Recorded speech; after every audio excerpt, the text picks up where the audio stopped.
네, 2023년 1월 18일 이정훈입니다. 이재명 민주당 대표가 유체 이탈 화법을 사용하고 있습니다. 이런 당부를 하네요. 우리 당 의원들은 당무와 국정에 충실하기 바란다. 좀 유체 이탈 화법 같지 않습니까? 이런 말을 왜 했느냐? 서울중앙지검 출석하려니까 28일 가겠다 라고 했는데, 그때 뭐라 그랬는가 하면, 나는 잘못한 게 없는데 오라고 하니까 또 가겠다 라고 하는 유체이탈 화법을 쓰더니, 우리 당 의원들은 당무와 국정에나 충실해라, 또 이런 얘기를 했습니다. 상당히 충정의 참말인가요? 아니면 시니컬하게 던진 말인가요? 참, 이재명. 근데 이러한 이재명을 지지하는 사람들이 있습니다. 그 특징이 하나 보이는 기사가 있어 한번 같이 설명드려 봅니다. 아직도 이재명 대표가 경청 투어하고 있나요? 망원시장을 방문했습니다. 서울에 있는. 그리고 기자들을 만나 검찰이 형식적인 권력을 갖고 그 권력을 행사하고 있다. 형식적인 권력이다. 그럼 국민이 준 주권에 의해서 하는 권력이 아니다라는 거죠. 그러니까 이런 얘기 하죠. 나는 아무 자료도 없는 저에게 또 오라고 하니 제가 가겠다. 그랬습니다. 오라니까. 난 잘못이 없는데 오라니까 가겠다. 형식적으로 네가 권력만 있으니까 내가 들어는 준다. 내 자료수는 없다. 이렇게 했습니다. 그리고 하는 말이, 우리 당 의원들은 당무와 국정에 충실하기 바란다. 이런 얘기를 했습니다. 그리고 또 이런 얘기들 해요. 검찰은 정치보복과 사건 조작, 정적 제거를 하느라 일반 형사사건 처리를 못해 미제 사건이 쌓여도 아무 상관이 없겠지만 저는 국정과 당무를 해야 되겠다. 수없이 많은 현안에 있는 이 상황에서 주중에는 일을 해야 하다 보니 1월 27일이 아닌 28일에 출석하겠다. 아이고, 그 당무를 하시느라고 매우 바쁘구나. 국정하시느라고. 참, 이런 분이 대통령이 됐어야 되는데. 그리고 나서 아주 시니컬하게 변호사 한 분을 대동하고 가서 당당히 맞서도록 하겠다. 우리 당 의원분들은 그 시간에 당무에 국정에 충실하기 바란다. 제가 이재명 씨가 성남시청에 나갔을 때 한 50명이 따라가서 으쌰으쌰 하는 거, 제가 볼셰비키라고 한번 설명을 드려봤습니다. 볼셰비키가 소수파가 어떻게 다수파를 장악하면서 소련 제국을 무너뜨리고 소련을 공산사회로 이끌었는지. 소수파. 이게 소수파로 딱 니들이 소수파에 찍어주면 그들이 분리돼 버리죠. 저처럼 지적하는 사람들이 많았는지 민주당 안에서도, 또 저도 제 방송을 통해서, 지금 사법 리스크는 이재명 리스크가 아니라 민주당 리스크야. 민주당이 제대로 된 정당이라면 한번 고대 그리스에서 했던 민주적 방편, 도편 추방, 하도 이름이 많이 났고 시끄러운 사람을 한번 추방해 버려. 그랬다가 한 10년, 20년 있은 다음에 다시 오게 한 다음에, 그때도 인기가 좋으면 그때는 진짜 지도자로 삼아야죠. 지금 명망이 있는 거는 거짓일 수도 있고 하니까. 잘 모르겠으면 그렇게도 해봐라. 잘 모르니까 민주당 고대 그리스도 그렇게 한 거니까 해봐라까지 권유했었는데 저처럼 보는 사람들이 많은 모양이죠. 사법 리스크를 민주당으로 옮기기 싫으니까, 동행을 좀 꺼려 하니까 이재명 씨도 뭔가 시니컬하게 우리 당 의원분들은 당무에 국정에 충실하기 바란다 그랬습니다. 자신도 국정과 당무를 하느라고 정신이 없다. 그래서 28일 가겠다. 그렇게 얘기하고 있습니다. 그리고 계속 검찰을 비난합니다. 오늘 우리의 검찰은 질서 유지를 위해서 공정하게 권한을 행사하는 게 아니라 자신들의 사적 이익을 위해서 편파적으로 권력을 남용한다. 공정함이라고 하는 것은 찾아볼 수가 없다. 참으로 뻔뻔하고 국민이 뭐라 하든 상관하지 않겠다는 독재적 행태를 확실히 보이고 있다. 이러한 이재명 씨를 보면서요, 올해 초에 작년에 있었던 대선 직전에 벌써 1년이 지난 것 같으네.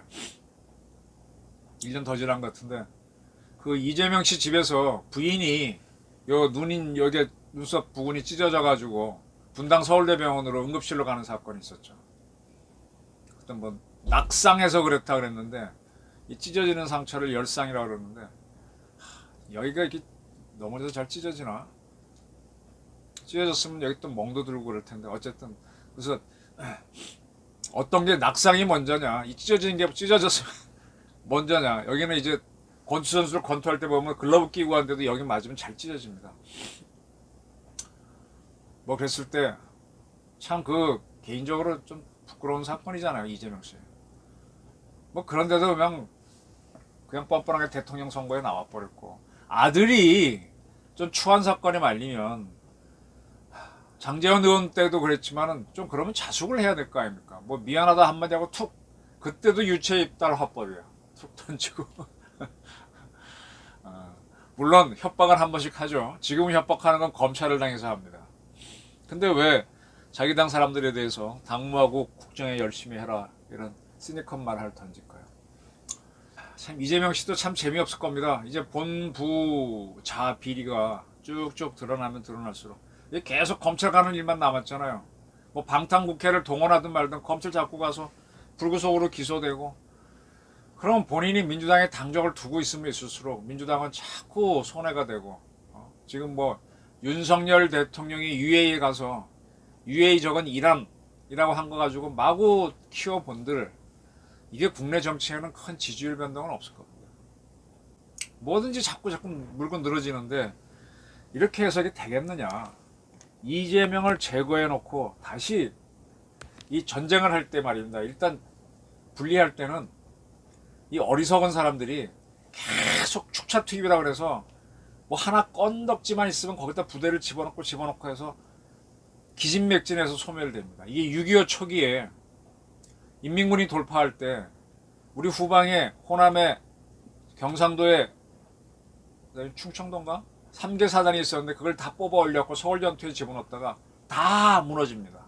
그걸 축차 투입인데 군에서는 축차 투입 금지의 원칙이 있을 정도로 이렇게 불리한 상황일 때 요거 하나 틈새만 보일만 걸로 집어넣고 해서 우리를 소진시키는 건 바보짓이다. 축차 투입 금지의 원칙을 만들었습니다. 미군도 이제 당황하는 게 인천 상륙작전으로 북진을 해서 올라갔다가 크리스마스 대공세, 크리스마스 전까지 전쟁 끝내자고 공세를 하고 올라가다가 중공군이 개입합니다. 그거를 메가더가 오판을 했죠. 안 들어올 거다, 들어와도 별거 아닐 거다 하다가 막 무너집니다. 그래서 메가더를 교체하고 난 다음에 리치에이가 와가지고 일사 후퇴 작전을 합니다. 평양쯤에서 싸우고 있었는데 서울까지 비워주고 장호원까지 확 내려가 버립니다. 이게 철수 작전이에요.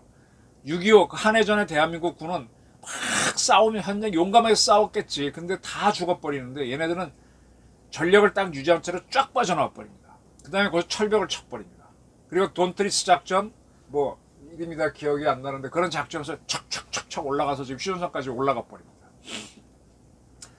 이렇게 쭉 빠졌다가 내가 지금 페인이 된 요인들이 있잖아요. 적하고 너무 붙어있다든지 뭐 이럴 때 쫙 떨어뜨리고 공백을 둔 다음에 시간을 벌어서 다시 올라가는 이런 작전을 해야 되는데 지금 민주당은 이재명하고 민주당이 한덩어리가 돼갖고 또 국힘당 여당하고 검찰을 계속 싸우면서 이렇게 하면 계속 축차 투입 금지의 원칙을 어기는 결과가 됩니다. 이재명을 도편 추정하듯이 버려버리고 심기일전에서 쭉 물러난 다음에 다시 밀고 올라가야 돼요. 이거는 과거 이해창 씨가 2번이나 대통령 선거에서 지고 난 다음에 박근혜 대표가 이끌었을 때 천막당사 만들고 국민한테 사죄하고 그때 뭐 정치자금 얘기도 나오고 그랬었지 않습니까? 다 사과하고 아주 험불하게 시작해서 다시 정권을 뺏어온 적이 있잖아요. 그렇게 하는 겁니다.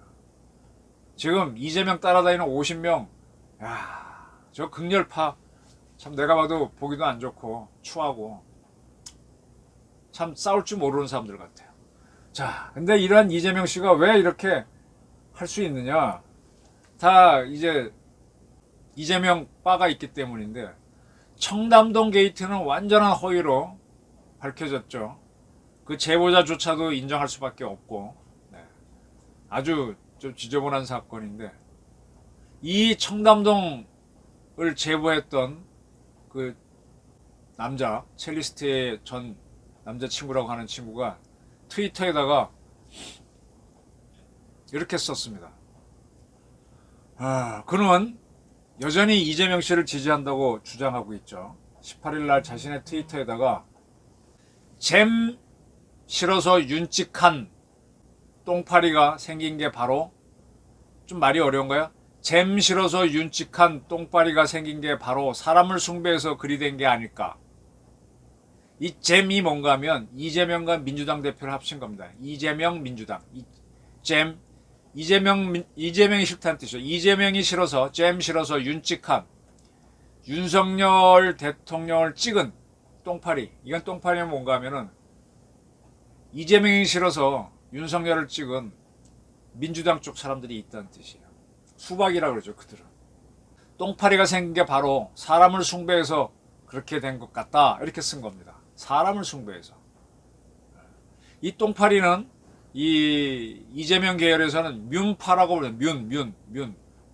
문재인의 문자하고 윤석열의 윤자를 합쳐서 뮨입니다. 뮨파. 그러니까 문재인 지지하기 때문에 이재명이 싫어요. 그래서 이재명이 싫어서 민주당인데 윤석열을 찍었다는 그런 세력입니다. 똥파리는 바로 뮨파를 가르칩니다. 지금 이재명 지지자들은 이 뮨파를 굉장히 비난하죠. 그들 때문에 0.73%포인트 차로 지난 대선에 졌다. 그런 의견들을 갖고 있습니다. 그 청담동 게이트를 더 탐상가하고 김의겸 씨한테 알려줬던 그 제보자는 이잼 말에서 가장 좋았던 건 정치인을 숭배하지 마라. 여러분이 도구로 쓰고 필요 없어지면 버려라. 이게 이재명 말 중에 제일 좋았대요. 그럼 지금 이재명 쓰다가 버리면 되지. 그리고 윤석열이든 문재인이든 이명박이든 박근혜든 박정희든 이승만이든 결국은 국가의 주인인 국민들이 쓰다가 버리는 겁니다. 그리고 잘했다 싶으면은 추앙을 하는 거고, 아니면 묻어버리면 그만이지. 별것도 아닌데 그게 이렇게 좋았대요. 근데 이러한 말을 당시에 압도적으로 지지를 받고 있던 본인 이재명이 말한다. 유튜버도 언론인도 마찬가지. 사람을 보지 말고 행동과 가치관을 보시라. 이렇게 하면서 이재명을 치켜 세웠었죠. 근데 상당히 이재명 씨를, 그 이재명 말만 보게 되면 참 맞는데 이재명 씨가 이 말대로 하는 사람인지 한번 그거 보는 거는 좀 그런 것 같아요. 그리고 이런 얘기를 했어요. 검찰이 하도 털 게 없으니까 성남 축구단으로 뭘 어찌 해보려는데 이게 너무 웃긴다. 이러면 외국 기업 누가 한국에 투자할까? 조만간 바이든도 기소할 듯. 또 한편으로 다행인 건 정말 엮을 게 이렇게 없나 보다 하는 측음지심까지 한심한 놈들. 이렇게 썼습니다. 삼성, SK, LG, 현대 이런 기업들이 미국에 투자하면서 바이든도 연신 공개석상에서 이 기업들의 이름을 불러주며 고맙다고 하잖아. 그리고 이 기업들에게 세금 감면 등 각종 혜택을 주지 않나. 그래야 일자리, 상권, 경제 활동 인구가 늘어 그들 기업 유치한 주가 상징하는 것. 이렇게 설명합니다. 그러니까 성남FC에 그렇게 하면서 거기에 이제 두산 본사도 뭐 네이버도 하게 해줬으니까 그렇게 해석하는 거죠. 그건 뭐 그 틀에서 맞아요. 근데 적법하게 해야지. 이런 생각들을 가진 분들이 이재명을 지지하네요. 그러면 제 궁금증은 이재명 씨 따라다니고 있는 그 정청래 등을 비롯한 그런 사람들도 같은 생각을 하고 있는 건지, 행동도 비슷하게 하는 건지 궁금합니다. 어쨌든 이재명 씨가 유체 이탈 화법을 합니다. 아들 사과 때도 부인 사과 때도 그렇게 했는데, 우리 당 의원들은 당무나 국정에 충실하기 바란다. 나는 검찰이 오래니까 잘못한 게 없으니까 가긴 간다. 유체 이탈 화법을 씁니다. 이러한 이재명을 지지하는 사람들이 있네요. 그들이 계속 민주당을 끌고 갈까요? 끌려갈까요, 민주당은? 저는 민주당이 어떤 선택을 할지 궁금합니다. 경청해 주셔서 감사합니다.